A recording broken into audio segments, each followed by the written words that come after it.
বাচ্চা কন্যা এবং কন্যার মাকে ভিতর রুমে নিয়ে রাখছিলাম, সেই স্মৃতিগুলো আমাদের আছে।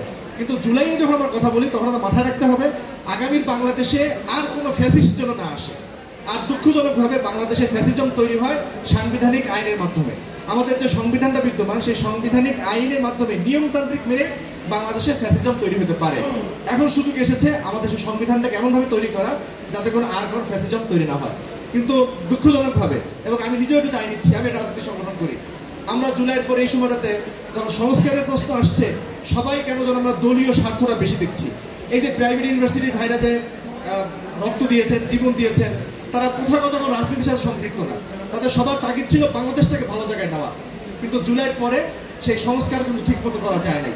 সাংবিধানিক অনেকগুলো আলোচনা করে আমি বিরক্ত করতে চাই না।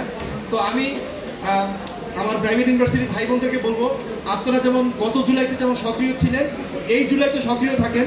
বাংলাদেশের যারাই রাষ্ট্রীয় ক্ষমতায় যাবে, যারাই সংস্কার করছে, প্রত্যেকে যদি এমন ব্যবস্থা করতে বাধ্য হয় আগামী বাংলাদেশে আর কোনো ফ্যাসিজম তৈরি না হয়, সে আইনগত ব্যবস্থা তৈরি করতেই হবে। সেটা করেই আমাদের জুলাই শেষ হবে।